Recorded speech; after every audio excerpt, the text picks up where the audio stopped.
Steelmaker BlueScope says its China-exposed business will be heavily impacted by the epidemic. BlueScope shares fell more than 7% after it revealed a 70% fall in first-half profit to $185 million on the back of softer steel prices. The company's boss, Mark Vassella, says its 4 plants in China have slowed as demand takes a big hit from the virus.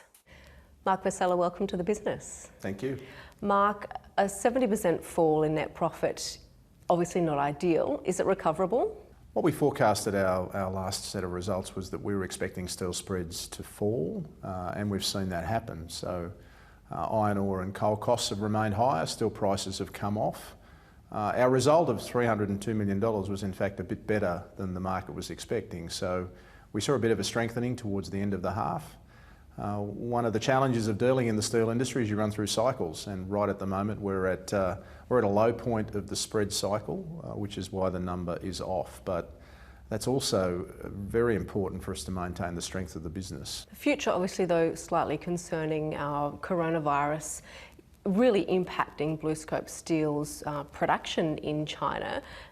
What's your forecast for the second half? We forecast a similar result for the second half, so a number that would be of a similar magnitude to the $300 million EBIT that we've just produced. As part of that forecast, we've effectively taken no contribution from our China business. Now, to put that in context, for the second half a year ago, the China business produced about $15 million worth of EBIT. So that's the sort of number that we've zeroed out for the second half.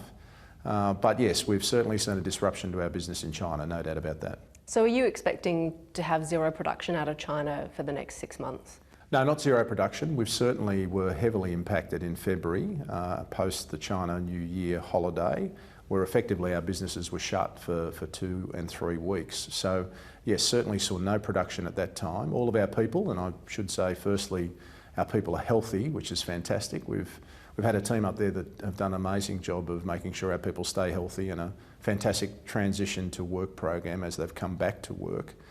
So we're back at work, but the operations are still constrained by the supply chains that are slowly building because many people are not yet back to work.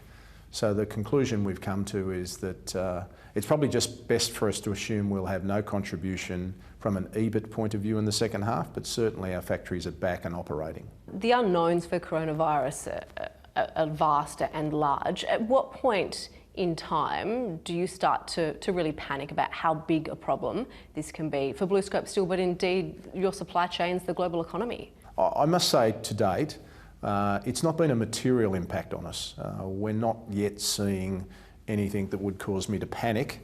We have in place plans to mitigate the supply chain pressures that we're facing, but nothing that's significant or material at this stage. We can really only forecast the next 6 months, and that's what we've done with our outlook.